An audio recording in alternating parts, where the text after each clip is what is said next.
Doing. We're going to hang out for about 2 minutes and wait for everyone to come on in to the room.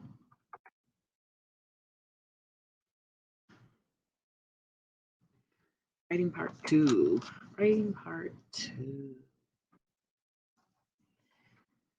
Okay. How's everyone today? I hope you're wonderful and trying to find a way to be wonderful if you're not. Because like the elder said, it was a song, right? After all the things I've been through, I still have joy. So we can have joy. It's a choice. We can have joy in this moment that we know that everything we need has been provided at this very moment. It's good. So that's, we try to learn to center ourselves in um, stillness, wellness, and that's how we make it. That's how we do it. Some of you are coming in for the test tomorrow. We are taping tomorrow. You can still come in. The test starts at 9. Come early.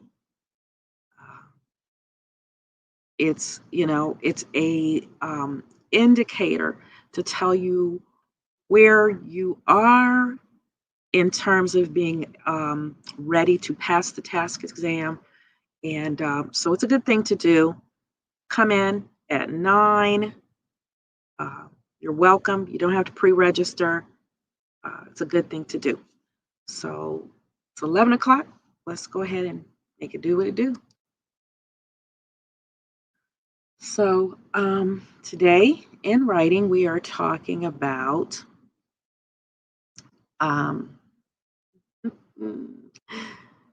me look at it. We are talking about still developing our claims and counterclaims. And what I want you to do this time is read an argumentative essay that came out on yesterday for Cinco de Mayo. Um, it is a true argument.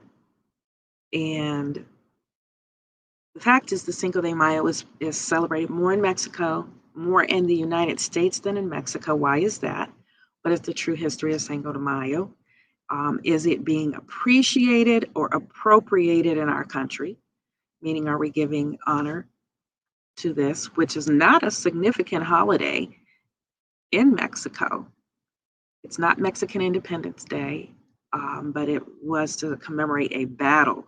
So that would be like us having this big blowout for the War of 1812. We don't do that. So it's a very interesting article. I want to start by looking at a paper, to a worksheet to show us how to be a little stronger in writing argumentative claims using reasoning, counterclaims, and rebuttals. Let me pull the paper off. There we go. That should have shared. I don't know why it didn't, but we're going to bring it over here. Okay.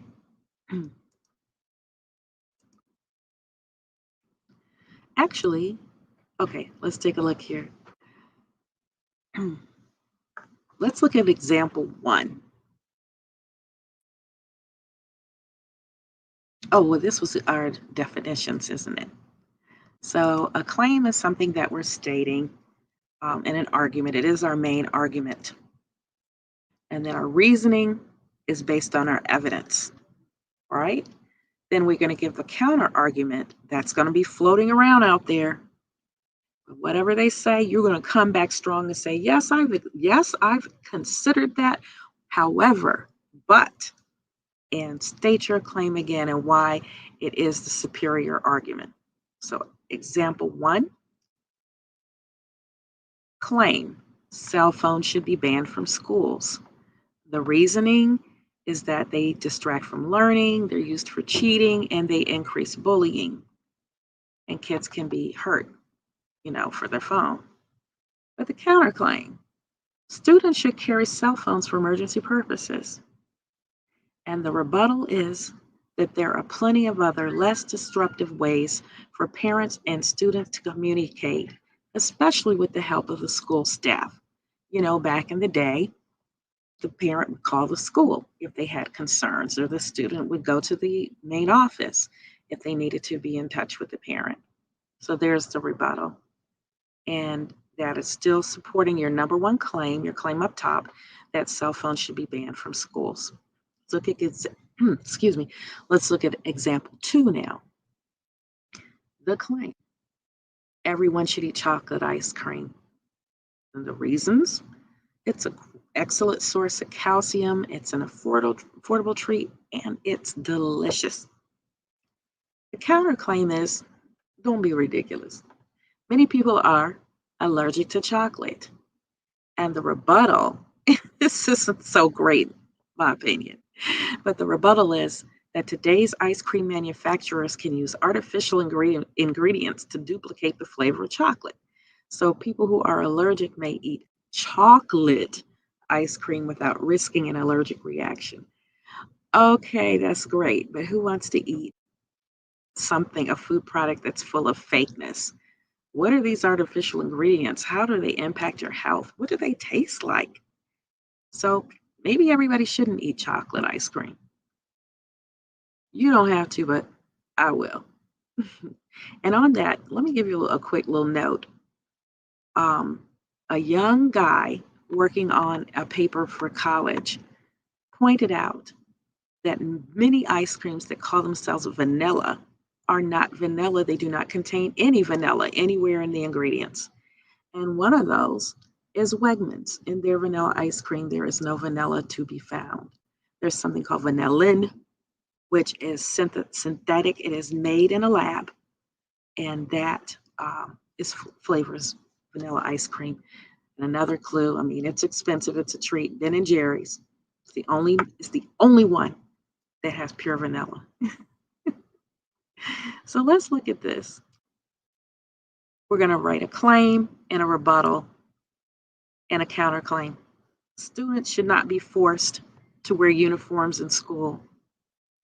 Number one, it's an added expense for parents outside of normally trying to clothe and put shoes on their children's. You're not allowing them to express their individuality. It's expensive. Counterclaim: school uniforms reduce bullying because all children look alike, and they help to foster pride in the school. Okay, my rebuttal is, but school uniforms stifle individuality in children. Okay, so they should not be forced to wear uniforms. Okay, so there's one. Now there are 2 more on here. I'm gonna let you take a look at them. The school year should be year round, include 3-day weekends. Possible reasons: the children don't have the summer slide, meaning that they lose what they've learned during the school year, and they will have greater learning when it's lessons will be expanded and be made better with more time. Counterclaim: if the school time doesn't coincide with parents' work days, it can cause a great conflict and possible loss of income.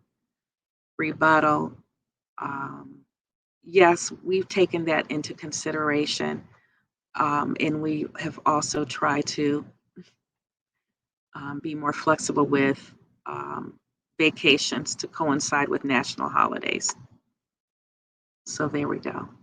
Because many schools in the areas have gone year round, and it has worked. The first problem, though, was if you had a kid in high school on 1 year round track, I had a kid in elementary school on another year-round track. Their breaks came at different times. It was weird. Okay, here's a claim.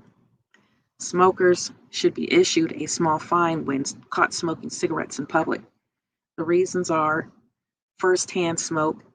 Second-hand smoke is just as deadly as first-hand smoke, and that's not does not respect the rights of those who choose not to smoke, and also for those who have serious health issues. Counterclaim, you're criminalizing some people, and particularly some more than others.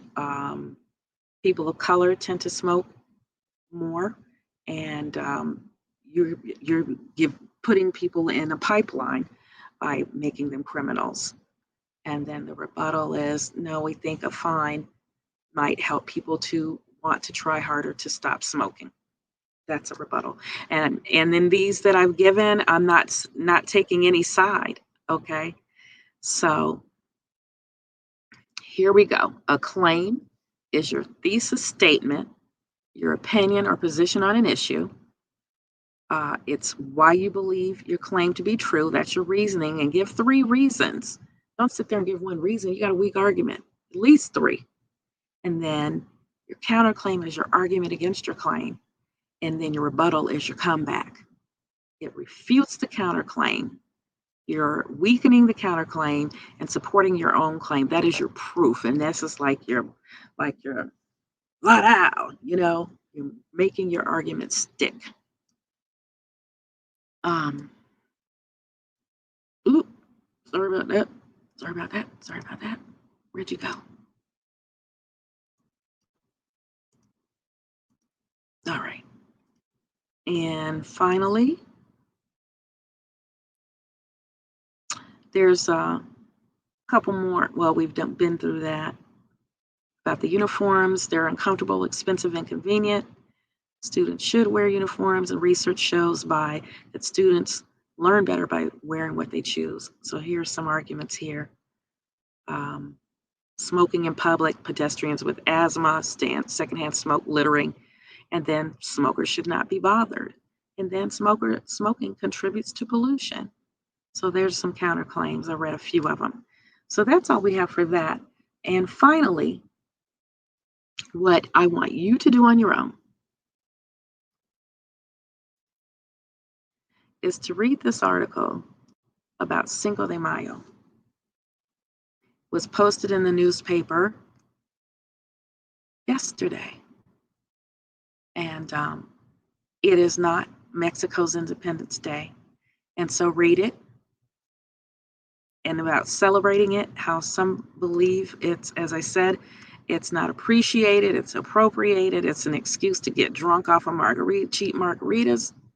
And so read it and make an argument, a counter argument, and a rebuttal. That's your homework. So that's all we have for now. And I'll see you at 11:30 for science. Take care.